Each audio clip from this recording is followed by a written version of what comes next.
blasphemy to me. We're going to insult him by saying that there are 92 players in the National Basketball Association better than Kobe Bryant? The numbers don't just whisper that Kobe Bryant is the 93rd ranked player. They scream that he should be the 93rd ranked player.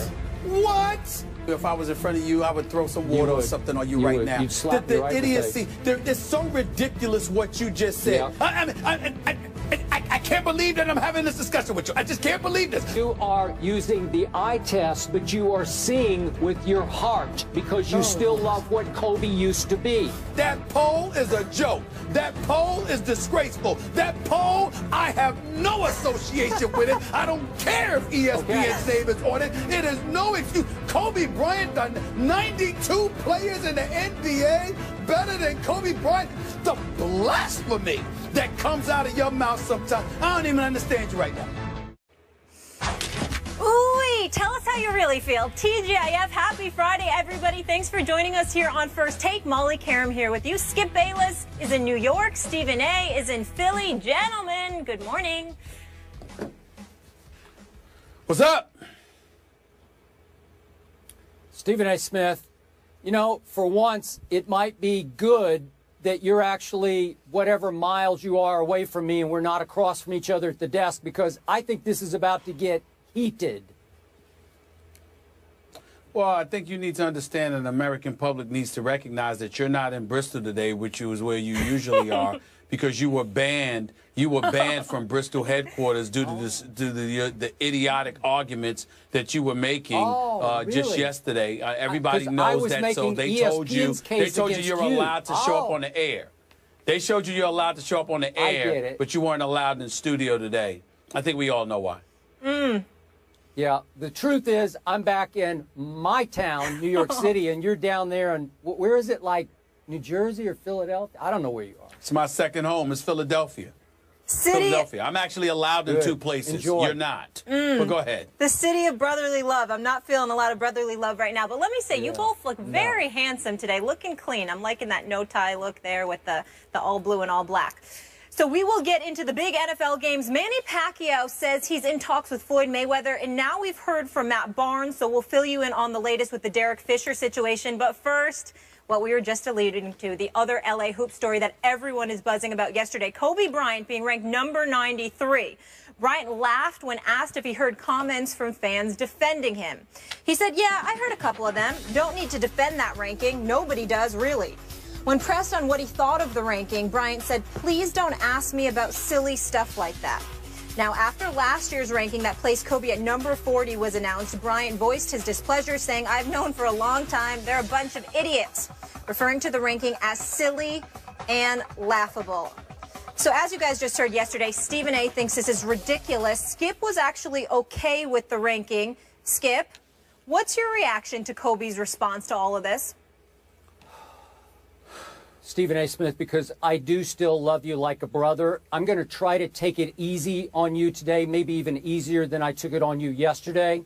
But I'm going to give you the cold, hard truth here about your man, Kobe Bryant. The truth is that Kobe's reaction yesterday was as silly and laughable as your defense of him was earlier yesterday on our show. I am sorry to say this, but look, I get it, and I respect that Kobe Bryant is as supremely confident an athlete as we've had in any sport since Michael Jordan. And yesterday, his reaction, or last evening, his reaction was predictably confident to the point of arrogant. And Stephen A., I understand how much you love you some Kobe Bryant, and I understand, and I could almost predict how knee-jerk, emotional, overreactive you were yesterday out of love and support of your man, Kobe Bean Bryant, the Black Mamba. I'm sorry. The Mamba is no longer the Mamba. He hasn't been the last 3 injury-plagued years, and he will not be coming up this year. And to his point last year, when he called this panel a bunch of idiots, we are talking about ESPN's basketball forecast panel. It's made up of ESPN analysts and writers, researchers, and editors. 101 of them. And they're all a bunch of idiots, Kobe? Seriously? The object of this poll is a forecast to predict how much a player will contribute this coming year, not 5 or 8 or 10 or 12 years ago, this coming year, to how many games his team will be able to win. And it factors in, obviously, this player's quality of play, and it projects how many minutes he will actually be able to play. So, given all that, would you believe that the real plus-minus numbers, according to Royce Webb, who's our Director of Content Analytics at ESPN, the real plus-minus numbers for Kobe Bryant, added into how many minutes he does project, how few minutes he projects to play, actually ranked him as the 163rd best player or most valuable player in the National Basketball Association. Think about that, 163.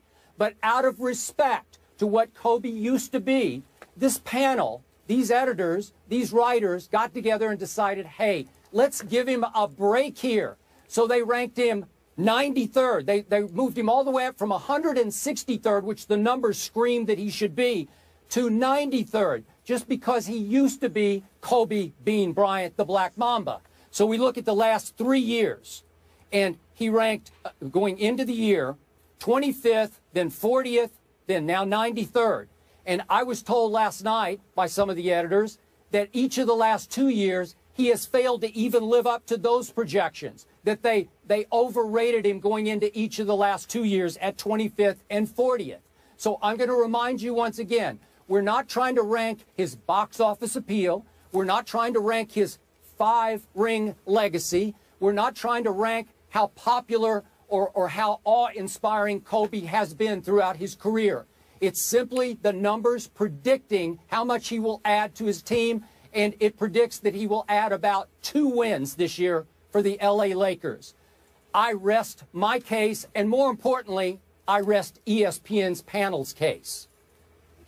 Well, you're entitled to rest ESPN's panel's case, and I understand that. But as far as I'm concerned, it's just a glaring acknowledgement that we have some people in this company that don't know enough about basketball. I don't care what you have to say. I don't care what they have to say. I know what I've seen with my own 2 eyes, and I know what I've seen in comparison to what exists in the NBA. I take into account everything that you said in all seriousness. I don't know why you're mentioning some of those names that you mentioned about the statics, the statistics and the statisticians and the analytics. And nobody cares about that as far as I'm concerned. When you're giving out the poll, why don't you put the names of each person that came to that conclusion and then let them be front and center and come talk to me, because chances are ain't nobody going to want to hear what they have to say, not after a poll like that. All right, that's fine. And I'm telling you, I'm dismissing 101 names. I don't care what they have to say. It's nonsense to me. It makes absolutely no sense. Anybody with 2 eyes and something close to 20/20 vision can see that that's absolutely ludicrous, and you're not taking an abundance of things into consideration. Of course, you want to sit there and say, well, Kobe only adds about 2 more wins. Well, why is that? Could it be that he's in the West? Could it be that his teammates, dare I say, are a bit subpar? Could it be that when you consider San Antonio and Oklahoma City and the reigning champions, Golden State Warriors, and the Los Angeles Clippers and the Houston Rockets, I mean, when you look at those teams alone, those 5 teams alone, we didn't even take into account some of the other teams, it's obvious why it's going to be a tough go-round for Kobe Bryant. Because he no longer has Shaq and Robert Horry and Ron Harper, and even though they didn't win the championship that year, Karl Malone and Gary Payton and those boys by his side. You know, I'm not saying that all of those guys for the Lakers are scrub. I'm not trying to disrespect them. Louis Williams, Brandon Bass, even Roy Hibbert to some degree, I think will make solid contributions. But this is the Western Conference, and the teams are loaded. We all understand that. So when you sit there and you say that about Kobe, you know what? It's Kobe, it's Russell Westbrook, it's Kevin Durant on one team. It's Chris Paul, Blake Griffin, and DeAndre Jordan on another team. It's LaMarcus Aldridge joining Tim Duncan, Manu Ginobili, and Tony Parker on another team. The list goes on and on. When you look at the West, it's James Harden on a mission to prove that he's deserving of league MVP honors with Dwight Howard, who's no scrub, and he's got something to prove as well because he's heard the stuff that people have been chirping about him in the offseason. So many different things to point to, the Dallas Mavericks, and what they've got to prove because of what has transpired with them in this offseason. Having Wesley Matthews come over there along with others, understanding that he's not fully healthy or he may not be, we don't know yet. All of those things are things to think about. If Kobe Bryant was in the Eastern Conference, what would he do? If Kobe Bryant was to have a better teammate or a better slew of teammates, what would he do? Talk to the coaches who know something about basketball. They not only brag and boast about this, the killer inside of him, the fact that he can shoot, the fact that he can take, he can take anybody, he can break down anybody. They talk about his football, they talk about his footwork, they talk about his basketball IQ, they talk about how knowledgeable he is about playing this game. Is Kobe Bryant what he used to be? Skip, we don't know that. It remains to be seen. The last 2 years, he only played 41 games. He came back for 2013, 2014. Skip, he played 6 games. He shot 42%. He came back and he played, what, 35 games? Okay, and then he shot like 37% over the course of those 35 games. But he had essentially been out a year and a half to almost 2 years before he came back and played those 35 games. The previous 8 seasons that he played in L.A., with the exception of 143% shooting from the field in 1 year, the other 7, he shot 45% or better. This is the Black Mamba we're talking about here. And I'm not trying to sit there and say that he should be mentioned in the same breath as a Russell Westbrook or a Kevin Durant and guys like that, because they're younger and just as elite. But to sit there and say that there are 92 players better than Kobe Bryant, I applaud once again his decorum. I applaud his presentation. I applaud the fact that he's cool and is appropriately dismissive of such idiocy. And even though I'm not going to call out my colleagues because I'm very, very proud to work where I work, I consider this poll idiotic. I have nothing to do with it. And anybody that sits there and says, well, ESPN's poll said, just make sure you emphasize that Stephen A. Smith, or as you affectionately call me, Stephen Naismith, has absolutely, positively nothing to do with this poll. They didn't ask me. They didn't consult with me. Not that they have to. They did what they did. I have nothing to do with this. I am separate and apart from this, because if there's one thing I know, it's basketball. And there's no way in hell that there are 92 players in the world better than Kobe Bryant. I don't even think there's 92 players in the NBA better than Charles Barkley right now. And he just came off a hip surgery. I mean, give me a break. It's ridiculous. It's just ridiculous. Stephen Naismith, the inventor of basketball as we know it today. Let me ask you this. I can go with that. Are there not 2 ends of the basketball floor? You play offense, then you have to play this thing called defense. Am I right about that? What's your point? What's your point about that? My point is, last year, the numbers said Kobe Bryant was the 25th worst defender in the entire NBA. And by the way, speaking of offense, last year, for the 172 players who took 500 or more shots, 172 players, 500 or more shots, only 1 player shot a worse percentage in the entire NBA, Trey Burke of the Utah Jazz. That's the Kobe Bean Bryant, who used to be the Black Mamba. Hold on. That's not a fair argument, because I concede to you that the last 2 years haven't been ideal. But he only played 6 games 1 year and less than half the games the next, because he was recovering from injury each time. And anybody knows, Skip, particularly when you are an offensive-minded player, that when you're healing from an injury, you're usually going to take the breaks on a defensive end of the floor. That's what you're going to do, because your success, particularly when you are box office like Kobe, is predicated on what you do offensively. If Kobe Bryant had went out there and shut down folks but couldn't score a damn basket, we would sit there and say he's done. I'm not saying that their defensive stats and what have you aren't accurate. I'm saying they're not taking the intangibles into consideration. And what I find so insulting about what you say and what anybody who thinks like you says and what this ridiculous, idiotic, stupid poll says is that y'all are not taking those things into account for somebody like Kobe.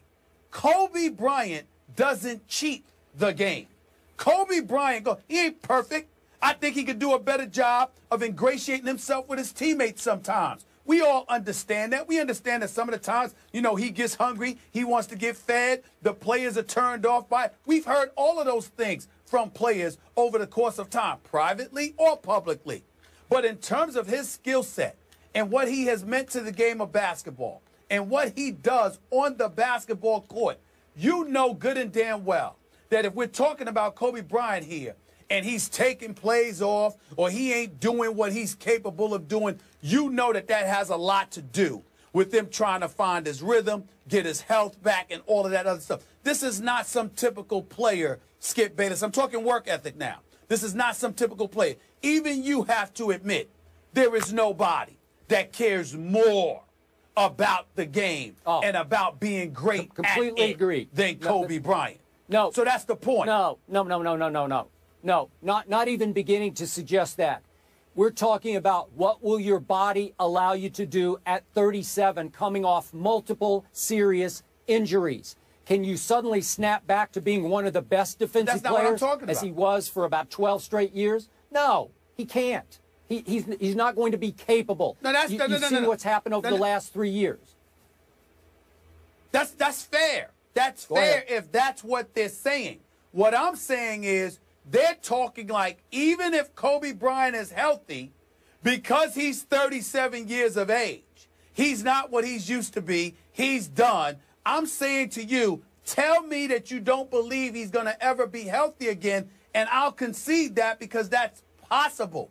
Don't talk to me like if Kobe Bryant is 100%, that because he's 37, Father Time is here and he can no longer do damage in the NBA and there are 92 players better. If Kobe Bryant is healthy, even at the age of 37, he deserves far more respect than that.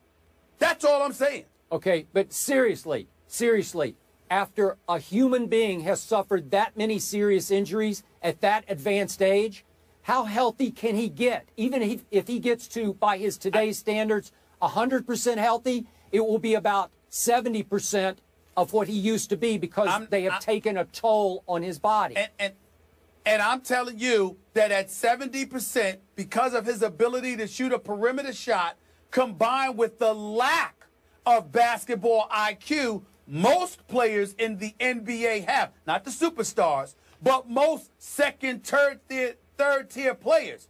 There is no way on earth there are 92 players better than Kobe Bryant. That is ridiculous. Okay, here's the problem. And here's I what believe the poll is embarrassing. No, Here's the truth, Stephen A. What do your eyes tell you over the last 3 years? Kobe Bryant has become, at this late stage and age, not much more than a jump shooter. Is that fair? He scores very few points of his points in the paint Ray anymore. Allen's a jump shooter, too. He just don't you want He's him? not capable. Okay? Ray Allen's a jump shooter, too. Don't you want him? Wait a second. He's become an extremely high-volume, low-percentage distance jump shooter. That's not a recipe for great success. Six of the last 8 years, he's led this league in shots attempted. He's going to jack up the basketball. We all know that. We accept that. He's not going to make that many of them. He's going to hurt his team that way, in many cases, more than he helps it. I'm sorry. Okay. Guys, we got to... You'll see. We got to agree to disagree here on Kobe's ranking of 93rd, the 93rd best player in the NBA. This, of course, is his 20th season as a Laker, the most seasons for any player for any team in NBA history. Pretty impressive. Now to